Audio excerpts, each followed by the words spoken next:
Hello guys, नमस्कार। मैं संदीप कुमार शुक्ला स्वागत करता हूं आपका संदीप सर जीके में। चलिए सालों जल्दी सजिए क्लास स्टार्ट करते हैं।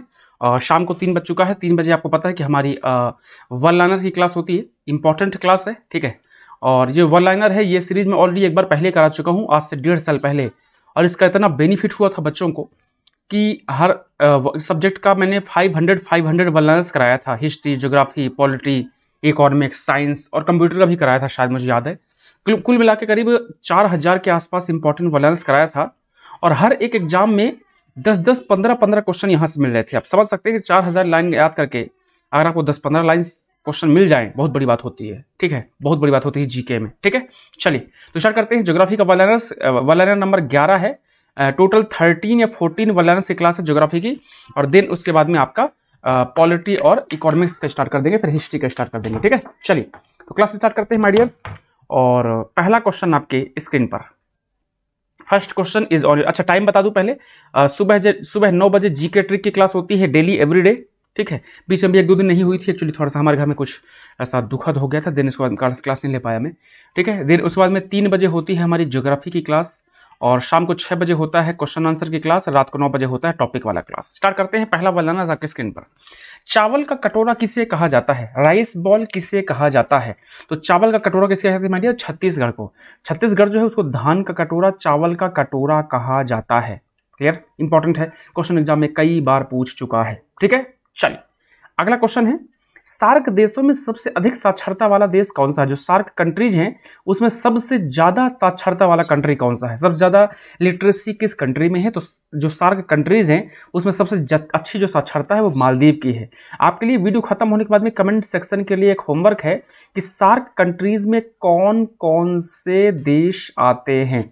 सार्क में कौन कौन से देश आते हैं, ठीक है। चलिए अगला क्वेश्चन, किसको जापान का मैनचेस्टर कहा जाता है? किसे जापान का मैनचेस्टर कहा जाता है? तो ओसाका जो है उसे जापान का मैनचेस्टर कहा जाता है। इंपॉर्टेंट क्वेश्चन है, एग्जाम में कई बार क्वेश्चन पूछ चुका है। जापान का ओसाका जो है उसे आपका जापान का मैनचेस्टर बोलते हैं। अगला है, ईरान की सांस्कृतिक राजधानी किसे कहा जाता है? जो ईरान है माय डियर उसका जो सांस्कृतिक राजधानी है, कल्चरल कैपिटल है, वो किसे कहा जाता है?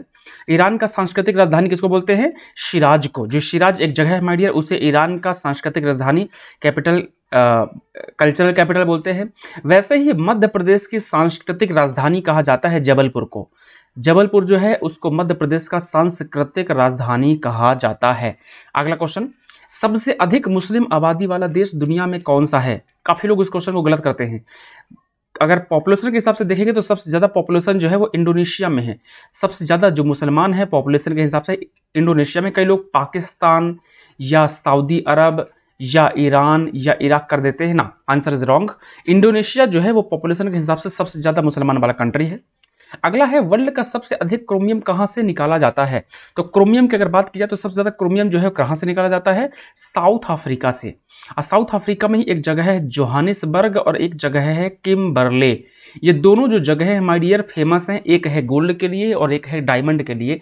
वीडियो खत्म होने के बाद में कमेंट सेक्शन में बताइएगा कि कौन सी जगह आपका डायमंड के लिए फेमस है और कौन सी जगह आपका गोल्ड के लिए, ठीक है। चलिए अगला क्वेश्चन है, एकमात्र महाद्वीप जिसमें से कर्क और मकर रेखा निकलती है कौन सा है? एकमात्र कॉन्टिनेंट जहां से कर्क और मकर रेखा निकलती है कौन सा कॉन्टिनेंट है? अफ्रीका कॉन्टिनेंट है, जहां से 23.5 डिग्री नॉर्थ और 23.5 डिग्री साउथ निकलता है।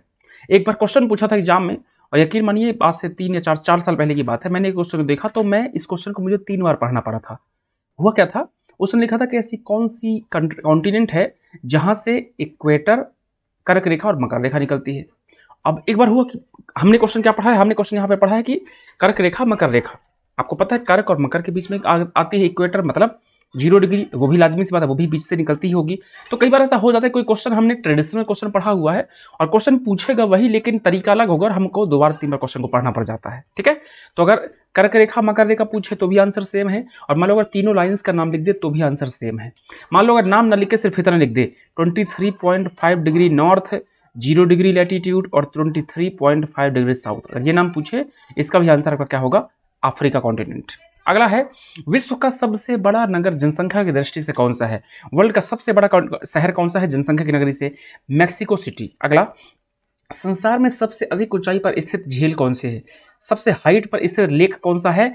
आंसर है टीटीकाका लेक, जो कि आपका पेरू और बोलीविया की बाउंड्री पर, पेरू और बोलीविया, पेरू और जो बोलीविया है ना। हमारे घर में क्वारंटीन का माहौल है, हमारी बड़ी सिस्टर आई है मुंबई से, तो उसको हमने एक रूम के अंदर बंद कर दिया है, ठीक है। उसी की आवाज़ ने बाहर पिताजी लोग, सिस्टर लोग बाहर रूम के काफ़ी बैठे हैं और वो अंदर से बात कर रहे हैं, तो डिस्टेंस थोड़ा आवाज़ ज़्यादा आ रही होगी आपको, ठीक है, उसके लिए सॉरी।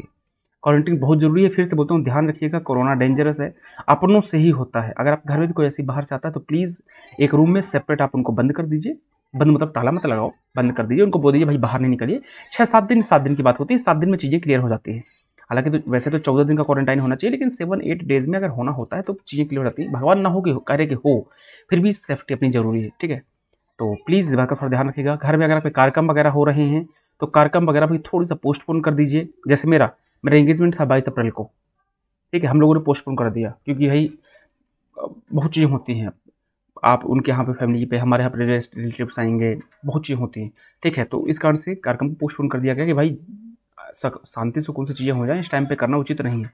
आपके घर में भी अगर कोई कार्यक्रम है, शादी एंगेजमेंट भी नहीं, तो आप चाहे तो थोड़ा हल्का पोस्टपोन कर सकते हैं, या फिर भीड़ को बिल्कुल कंट्रोल रखिएगा, ठीक है। चलिए, अब जैसे मेरी शादी का है तो मुझे ऐसा लग रहा है कि हो सकता है 5 या 10 लोग मैक्सिमम जाएंगे, बस ओनली 5 और 10 लोग, इस ज़्यादा नहीं जाएंगे। बाद में देर के बाद जब माहौल अच्छा होगा, नवंबर दिसंबर में जब ट्रेन ठीक हो तो उस टाइम रिसेप्शन कर दो, क्योंकि महत्वपूर्ण है लोगों की सुरक्षा, लोगों का स्वस्थ रहना, ठीक है। तो आपके घर में अगर ऐसी चीज़ है, प्लीज़ थोड़ा इस बात का ध्यान रखिएगा।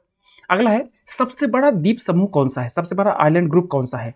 तो सबसे बड़ा द्वीप समूह कौन सा है, सबसे बड़ा आइलैंड ग्रुप कौन सा है हमारे? इंडोनेशिया। इंडोनेशिया जो है वो सबसे बड़ा आइलैंड ग्रुप है। 2 क्वेश्चन पूछा करता है यहाँ से, एक पूछता है सबसे बड़ा आइलैंड कौन सा है, और एक पूछा करता है सबसे बड़ा आइलैंड ग्रुप। अगर सबसे बड़ा आइलैंड बोलेगा तो आंसर हो जाएगा ग्रीनलैंड, और सबसे बड़ा आइलैंड ग्रुप पूछेगा तो आंसर हो जाएगा इंडोनेशिया। Done, clear. चलिए, अगला क्वेश्चन है, सबसे बड़ा द्वीप कौन सा? देखिए सेम चीज मैंने अभी बताया था, सेम। सबसे बड़ा द्वीप कौन सा है? ग्रीनलैंड। और ग्रीनलैंड किसके एरिया में आता है? पॉलिटिकल ये डेनमार्क का हिस्सा है। नेक्स्ट क्वेश्चन देखते हैं, अगला क्वेश्चन, एक मिनट, बिल्कुल अगला क्वेश्चन है, पचमढ़ी किस श्रेणी की उच्चतम चोटी है? आपको पता है पचमढ़ी मध्य प्रदेश में है, होशंगाबाद जिले में पचमढ़ी एक जगह है, बड़ी खूबसूरत जगह है। तो पचमढ़ी जो है सतपुड़ा माउंटेन का हिस्सा है, सतपुड़ा, ठीक है। धूपगढ़ एक जगह है जो इसकी सबसे ऊंची चोटी मानी जाती है, धूपगढ़ इसकी सबसे हाईएस्ट पीक मानी जाती है। अगला है, फेरल का नियम किससे संबंधित है? जो फेरल का लॉ है वो किससे रिलेटेड मरियल? तो जो फेरल का नियम है पवन की दिशा से संबंधित है, एयर के डायरेक्शन से संबंधित है, क्लियर। चलिए, अगला, निकोबार द्वीप समूह में कितने द्वीप हैं? जो अंडमान और निकोबार है, अंडमान एक ग्रुप है, निकोबार एक ग्रुप है। तो जो निकोबार आइलैंड ग्रुप है उसमें कितने आइलैंड से कितने द्वीप है माय डियर? तो निकोबार द्वीप समूह में 19 आइलैंड है। कितने? 19 से भी ज्यादा है। कई एग्जाम बुक में 19 लिखा रहता है तो हम 19 मान के चलेंगे। अंडमान और निकोबार की अगर बात की जाए तो अंडमान अलग ग्रुप है, निकोबार अलग ग्रुप है। निकोबार में 19 आइलैंड्स हैं, कितने छोटे छोटे मिलाकर के 19। अगला क्वेश्चन है, भारत में उष्ण कटिबंधीय शुष्क सदाबहार वन कहाँ पाए जाते हैं? तो भारत में जो आपका tropical dry green evergreen forest जो है मडियर, ये आपका कहाँ पाया जाता है? ये आपका तमिलनाडु के तटीय भाग में पाया जाता है, ठीक है। चलिए, नेक्स्ट क्वेश्चन है, गर्जिता चालीसा और प्रचंड पचासा किसे कहा जाता है? जो गर्जिता चालीसा और प्रचंड पचासा है किसको कहा जाता है? दक्षिणी गोलार्ध में जो पछुआ पवनें चलती हैं, जो वेस्टर्न विंड चलती हैं, उन्हें गर्जता आपका चालीसा और प्रचंड पचासा कहा जाता है। नेक्स्ट क्वेश्चन है, गोवा की राजधानी पणजी कहाँ स्थित है? जो गोवा की कैपिटल है पणजी, ये कहाँ पर स्थित है? जो गोवा की राजधानी पणजी है माय डियर, ये मांडवी नदी के किनारे स्थित है। मांडवी एक रिवर है, मांडवी नदी के किनारे स्थित है। नेक्स्ट क्वेश्चन है, बांग्लादेश में गंगा और ब्रह्मपुत्र नदियों को संयुक्त धारा को क्या कहा जाता है? आपको पता है कि जो गंगा ब्रह्मपुत्र है वो बांग्लादेश में जाकर के हल्का सा मिलती है, और इन दोनों की जो मिलने वाली लाइन है उसको मेघना कहा जाता है। तो जो गंगा और ब्रह्मपुत्र है वो मिलकर क्या बनाती हैं? मेघना बनाती हैं। Done, clear. चलिए, अगला नेक्स्ट आता है, अरब सागर में गिरने वाली देश की सबसे लंबी नदी कौन सी है? अरेबियन सी में गिरने वाली इंडिया की सबसे लंबी रिवर कौन सी है? नर्मदा। नर्मदा आपको पता है लगभग 1300 किलोमीटर के आसपास इसका लेंथ है, एग्जैक्ट मुझे थोड़ा सा भूल रहा है, 1300 के आसपास है, और मध्य प्रदेश में लगभग 800 के आसपास किलोमीटर है। फिर उसके बाद में आपका गुजरात में इसका फ्लो है, एग्जैक्ट मुझे डाटा भूल रहा है, एग्जैक्ट डाटा अगर याद होता तो अच्छा होता। मध्य प्रदेश में शायद 1100 के आसपास है, एक बार चेक कर लीजिएगा, ठीक है। नेक्स्ट क्वेश्चन है, भारत में सर्वाधिक मात्रा में किस रेशम का उत्पादन किया जाता है? हिंदुस्तान में सबसे ज्यादा मात्रा में रेशम की बात किया तो मलबरी रेशम जो है इसका प्रोडक्शन किया जाता है। ठीक है, चलिए अगला है, पूर्व का स्कॉटलैंड किसको कहा जाता है? Eastern east Scotland of the east किसे कहा जाता है? एक मिनट, तो पूर्व का जो स्कॉटलैंड है उस किसे कहा जाता है माय डियर? पूर्व का स्कॉटलैंड आपका मेघालय को कहा जाता है। ठीक है, चलिए नेक्स्ट है, शिवालिक श्रेणी का निर्माण कब हुआ था? जो शिवालिक माउंटेन है, शिवालिक श्रेणी है, इसका निर्माण कब हुआ था? सेनोजोइक टाइम पीरियड में, जो कि प्लायोसीन एरिया का टाइम पीरियड है। ठीक है, चलिए नेक्स्ट क्वेश्चन है, ऋतु प्रवास कौन से लोग किया करते हैं? एक पर्टिकुलर सीजन में यहाँ जाना, फिर उसके बाद वहां शिफ्ट होना, फिर वहां शिफ्ट होना, ये कौन लोग किया करते हैं? ये जो भूतिया जनजाति के जो लोग होते हैं वो ऋतु प्रवास करते हैं। नेक्स्ट क्वेश्चन है, पूर्वी समुद्र का स्वामिनी किसे कहा जाता है? तो जो पूर्वी समुद्र का स्वामिनी है वो श्रीलंका को कहा जाता है। और लास्ट क्वेश्चन है, कालपोंग जलविद्युत परियोजना कहाँ स्थित है? कालपोंग जलविद्युत परियोजना अरुणाचल प्रदेश में स्थित है। क्लियर? ठीक है, चलिए मैं फिर से बोलता हूँ, ये वल्लना की सीरीज मोस्ट इंपॉर्टेंट है, वेरी वेरी मोस्ट इंपॉर्टेंट है, इसको आप हल्के में मत लीजिएगा। बाकी मैं ज़्यादा नहीं बोलता, पढ़ना है पढ़ो, मत पढ़ो भैया, सिंपल सी कहानी है। जो पढ़ने वाले बच्चे उनको बोलने की जरूरत नहीं होती, वो आते हैं क्लास में और अच्छे तरीके से स्टडी करते हैं कि उनको पता है कि क्वेश्चन क्या हो रहे हैं और कौन से क्वेश्चन एग्जाम में पूछे जाते हैं, कौन से नहीं पूछे जाते हैं, उनको पता है। ठीक है, तो बार बार नहीं बोलना। जिनको जो बच्चे समझदार हैं, जिनके पास में प्रीवियस ईयर पेपर होता है, अगर प्रीवियस ईयर पेपर है तो वो अच्छे से पढ़ के और आपका आसानी से चीज़ों को देख लेते हैं कि भैया जो टीचर पढ़ा रहा है वो इंपॉर्टेंट है या नहीं है। इंपॉर्टेंट होता है तो बकायदा पढ़ते हैं, तरीके से पढ़ते हैं। ठीक है, चलिए तो मिलते हैं नेक्स्ट क्लास में। और बाल वगैरह आप देख सकते हैं भयंकर वाले बड़े हो गए हैं, क्योंकि यहाँ पर बाल वाल कटाने का भी प्रोग्राम नहीं है भाई साहब, रिस्क है बोले ज़िंदगी में। ठीक है, तो बस ध्यान रखिए अपना, प्लीज़ अच्छे से रहिए और बस आप लोगों का और अपना ध्यान रखिए। मिलते हैं नेक्स्ट क्लास में, तब तक के लिए बाय बाय।